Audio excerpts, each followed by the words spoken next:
Hey, folks, welcome to Affiliate Nerd Out. I am your nerderator, Dustin House. Spreading that good word about affiliate marketing. You're going to find me here every Thursday at 12 Pacific time. Put it on the calendar. Join me on LinkedIn, where me and a guest are hanging out and talking affiliate. My guest today, Will Gaines. Welcome to the Nerdatorium, sir. Hello, Dustin, and hello, everyone listening. Happy to be here. Big fan of the podcast, and I can't recommend it enough as a resource for people who are in the affiliate industry. It's like having an extra friend you can consult with, and it's good information to help guide you through your affiliate world. Well, that is an excellent compliment. I really appreciate this. And I know you're not just saying that. Our pre-record session, we were talking a little bit about how much I hate checking out data. And you were like, yeah, I've noticed that. You must be listening. Yes, this is great.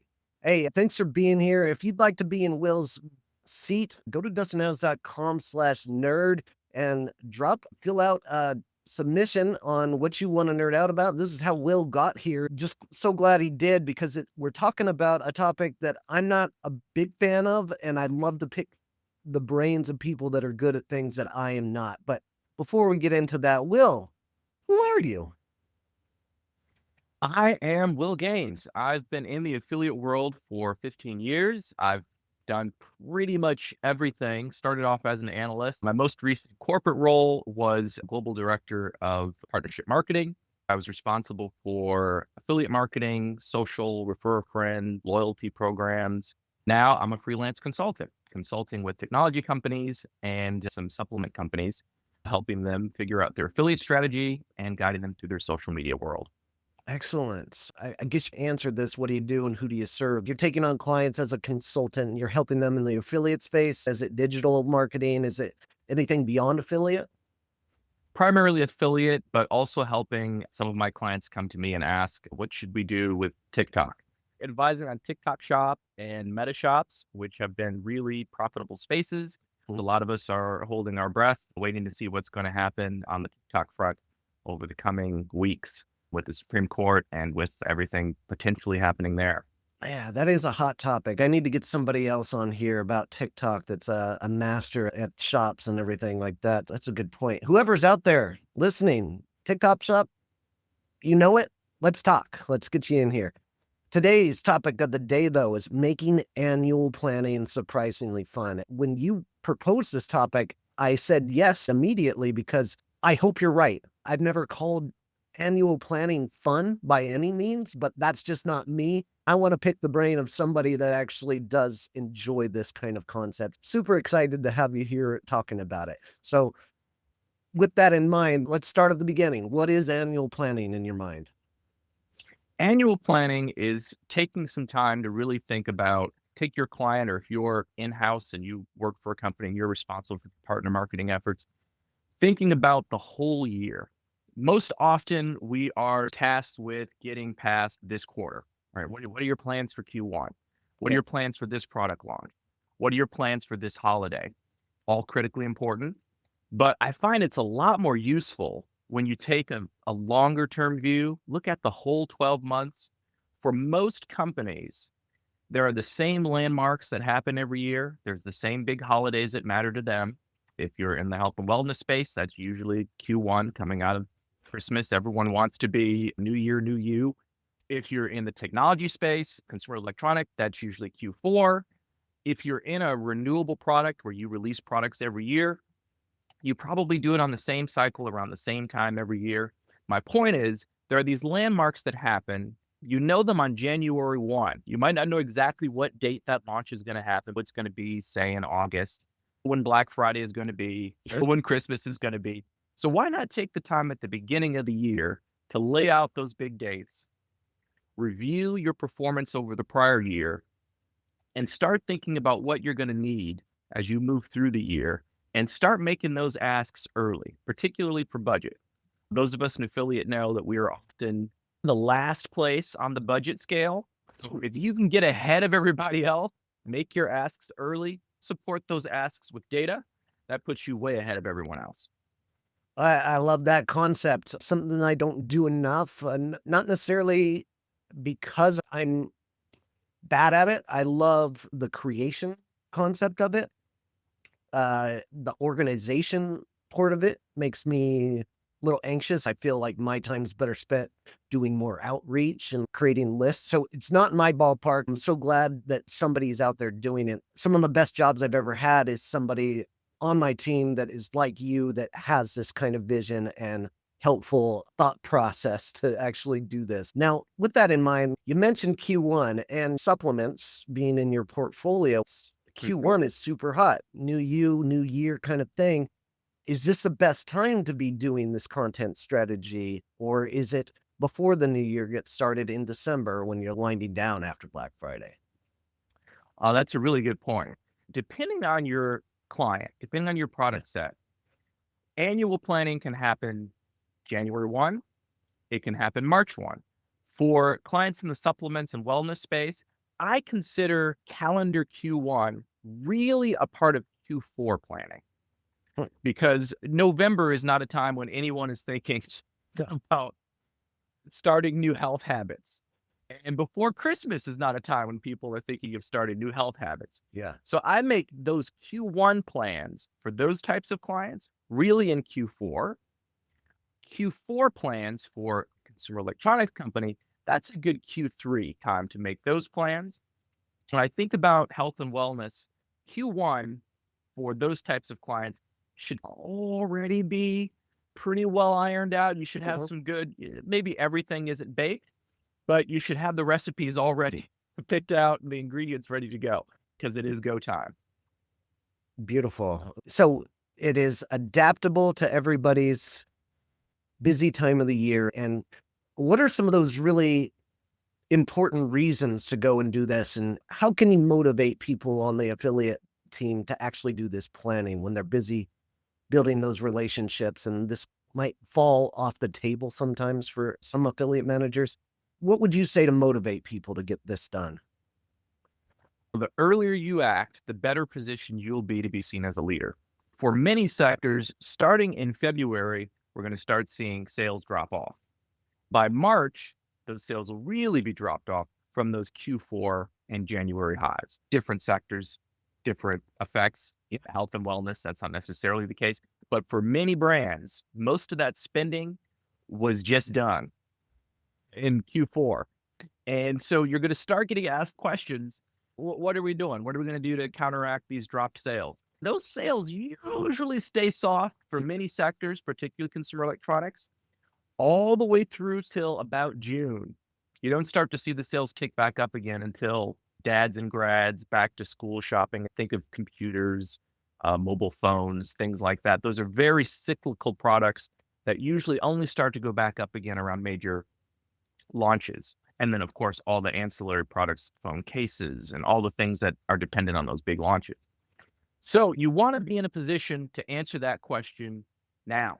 Before the question gets put to you, what are you going to do to get sales back up? What do you need to get sales up or at least stem that decline, which is inevitable coming off of those high sales periods? But you got to have a good response to it. It's good to have a plan. Excellent point. You came to this call and said, like a true organizational pro, I've got a plan for our podcast today, and I've broken it into chapters. I think that's a really good mind frame to have. I have the base outline of most of the things that I do on this podcast, and that works for me in my organization. What are some of those essential things that you need to do when you're bringing out this annual planning? What are the things that are most important and must do's on this annual plan? I think the number one thing, unsurprisingly, is reviewing your data. Over the next 3 weeks, major affiliate networks and some of the big thought leaders are going to start releasing their Q4 digest. What happened over the holidays? What did we think was going to happen? What actually happened? What sectors performed well? What sectors didn't? Those are a really good resource to take a look at and get a macro picture for just like how the space is performing. But for your specific brands, it's a good time to take a look if you have 2 years of data, 3 years of data. And I like to layer them in a line chart. All right, January 2023, January 2022. Did I see the same trends each of those years? And when you lay that out over a whole 12-month period, you get a picture of what to expect for the coming year.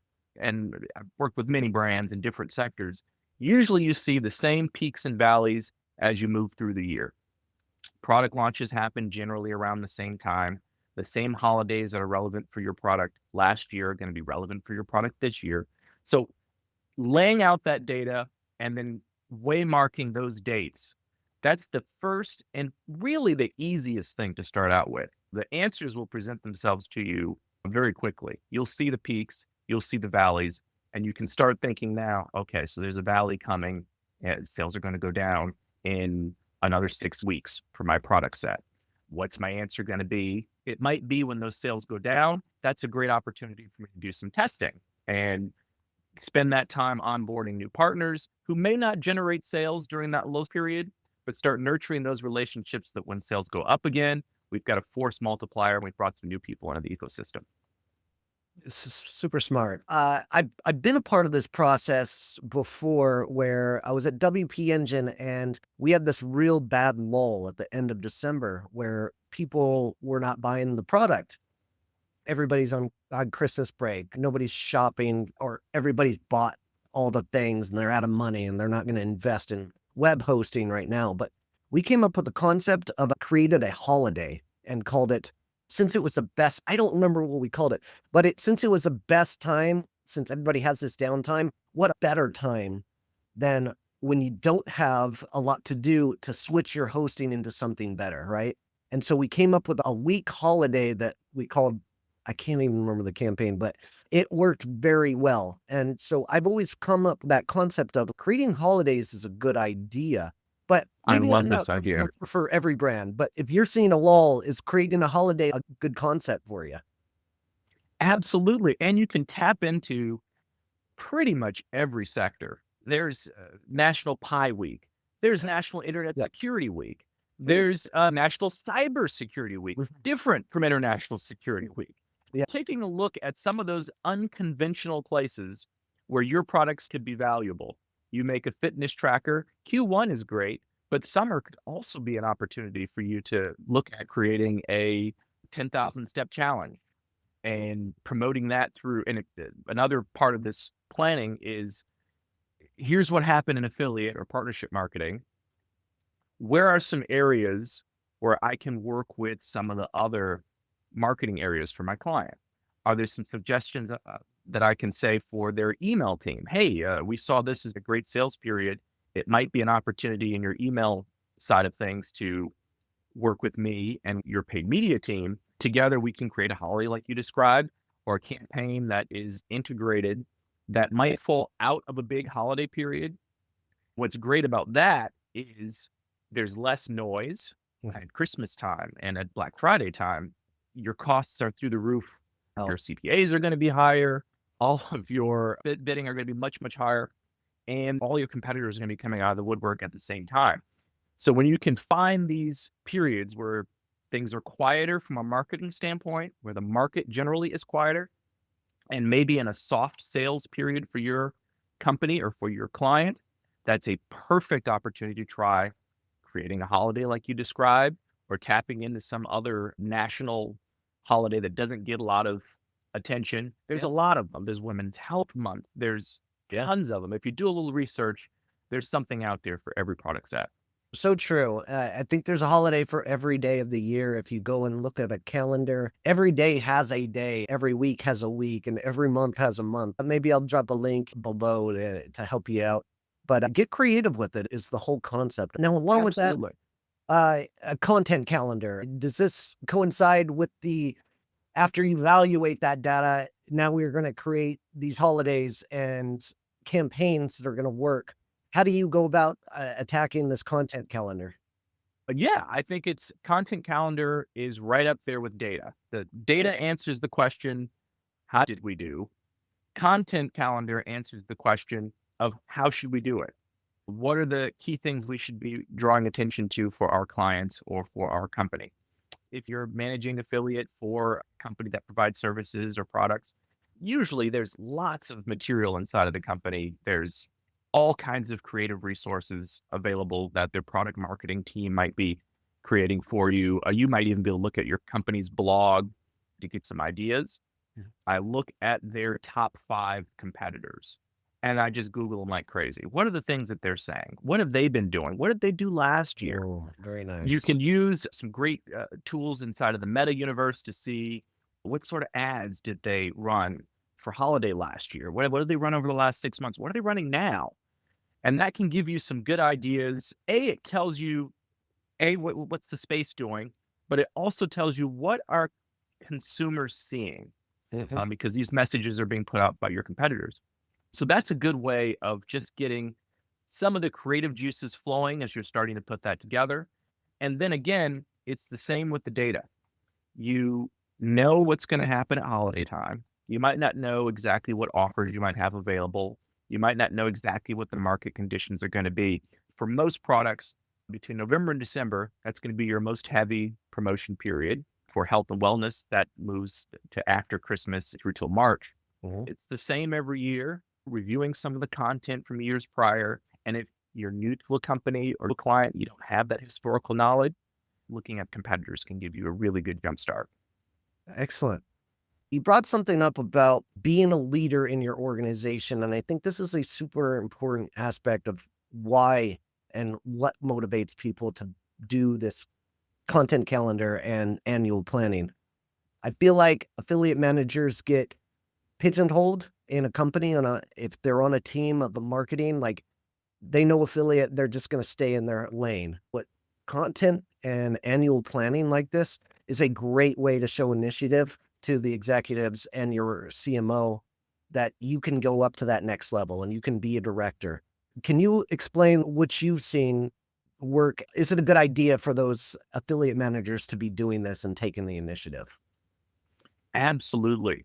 What we are uniquely positioned to see is not just what the consumer is doing, what the customer is doing. Everyone who has data, the email manager can see what the customer bought. The paid search team can see what the customer bought. What we have that nobody else has is what partners are saying. What's the feedback that we can hear from lots of others in between us and the customer? Mhm. No other channel really has that. And so in the partnership world, that's insight that we can bring that literally no one else can. From social media to comparison sites, we just have a lot richer reservoir of feedback that we can give. So bringing that forward, what are we hearing? What's feedback we're hearing from partners? What are they saying worked? What are they saying didn't work? And also having that data plan specific to our channel and asking the question, hey, email, what did you see over the last 12 months? Paid media, what did you see over the last 12 months? That is how leadership looks. Yeah. When you're the first one, you're usually seen as the leader.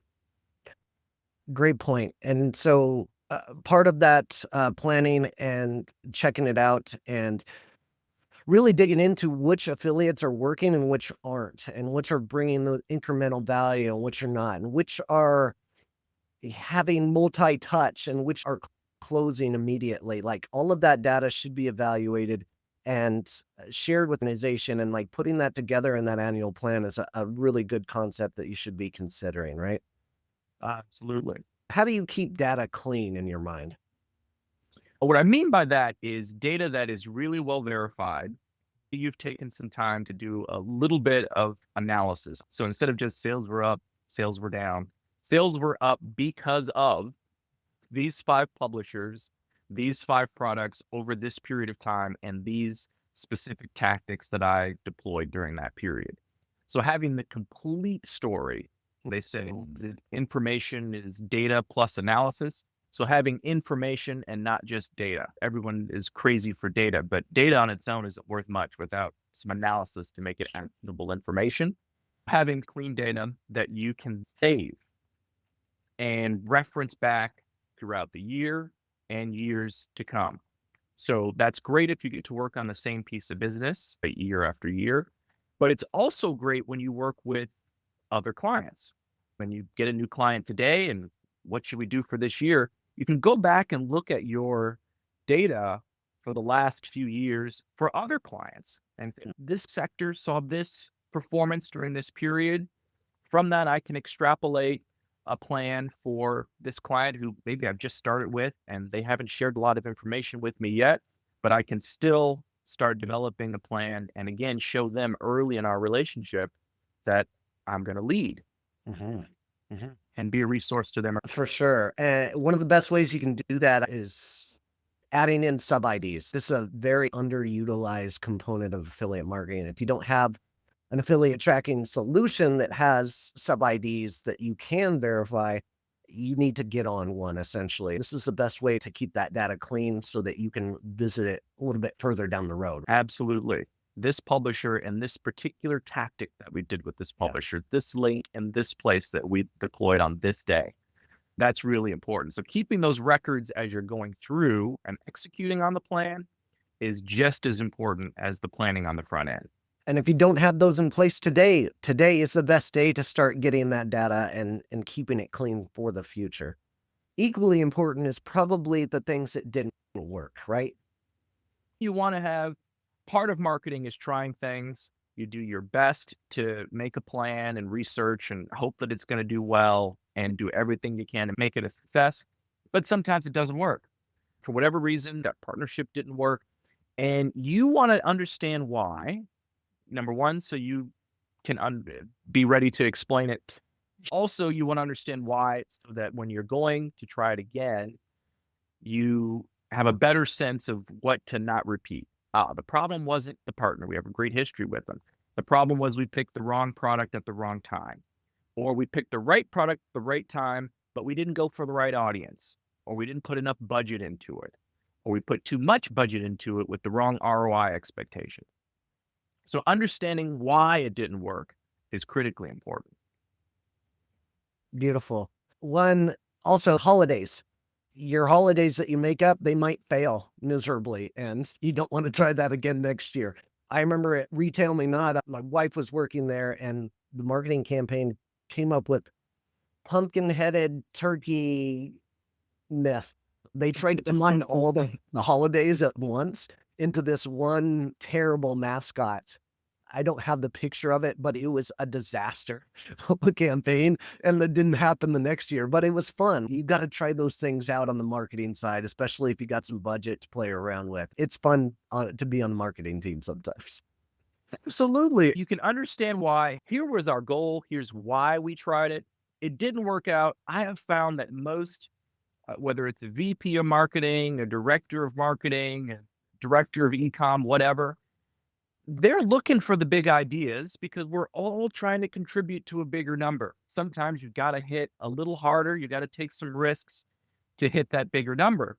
I wouldn't be afraid of trying those bigger things. Now, you got to do your research. You've got to have a good plan Yeah, and do the postmortem and understand what worked and what didn't. I wouldn't be afraid of trying those big things. good And point. you might be afraid of being punished for it not working out, but I have found even if it doesn't work out, if you had a good plan and you had a big vision and you really applied something that made sense, there's no negative consequences. People appreciate you going big and trying something. Love People it. want to hear that story just as much as they want to hear a win. I love it. Yes, totally agree on that point. As we wind down here, it's time for you to defend your post. And I went through your LinkedIn profile, and here's what I found. This is the most embarrassing LinkedIn profile I've ever seen. I 5 know. connections, no posts whatsoever, I 15 know. years in the industry. What are you doing out there? I am the worst with my own personal social media. I love working on other people's stuff. I love working on clients. Then you look at your own and it's like, well, that doesn't feel as important. One of my goals for 2025 is to not be as embarrassing. I actually have a plan Okay. to do better in 2025 because it's not great. It's not super up to date. I've got a bunch of people that I'm just needing to go in and click accept. I'm going to go in and clean out that list. All So if right. you're there wondering why you haven't heard from me, you will soon. All right. I'm going to hold you to that. Let me know if there's anything I can do to help to get you to that 500 level of respectability. Good luck in your journey this year as you do that. Lastly, how do we connect with you? You can still reach me on LinkedIn. We sir? Much, much better at Yep. being responsive on LinkedIn. Good. So that's the best way. Thanks so much for joining me for this fun conversation and making your annual planning a necessity that all affiliate managers should be thinking about. Appreciate your time, buddy. Happy to be here. Thanks for having Awesome. me. All right, folks, keep on recruiting, and we'll see you out there.